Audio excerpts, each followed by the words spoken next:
Just real quick, just to let everybody know what this means.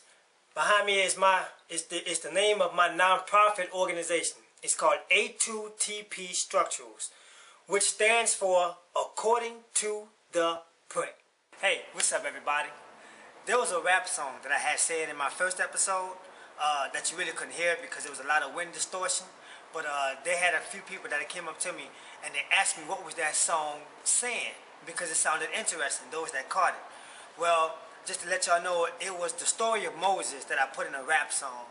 And it's kind of a unique song. I haven't heard nothing like it, but it kind of go a little something like this here. For those who caught it and didn't hear it, it goes. Let me tell y'all folks about a man named Moses, the one man who was golden. Thanks to the Father, he told him that he was to lead his people out of slavery, out of misery, or to a certain land that was chosen. Now, Moses was a man that was Hebrew, growing up in Egypt, cut off from all his people. And even though God used him, he still have to understand he suffered the same things that we do.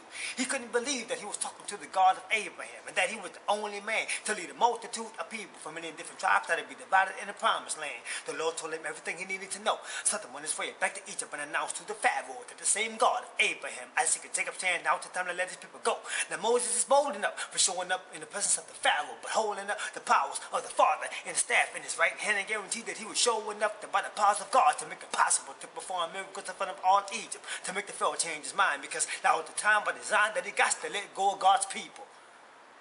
That's part one. Part two goes like this.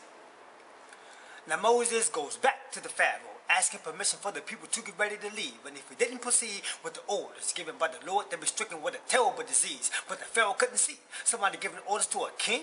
No, he wasn't going for it, and he sure wouldn't about to let nobody come up in Egypt saying something about some God saying letting slaves go. But what the Pharaoh didn't know is that the God of the children of Israel was in Moses 100%, that he would send massive waves of many different plagues to inflict all the Egyptians that living within.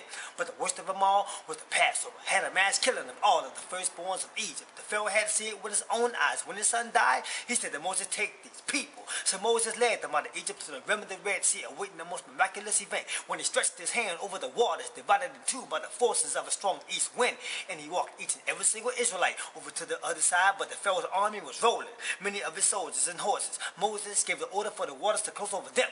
The people was amazed. They couldn't believe that what just happened. They couldn't believe that they were free and no longer captive. Moses was the man that the Lord had always promised them from the beginning to deliver them from out of bondage. There is more to his story that I didn't mention, but at least for you to go to the book, study and pay attention that Moses was a man just like any one of us. God was chosen to deliver us. You heard me?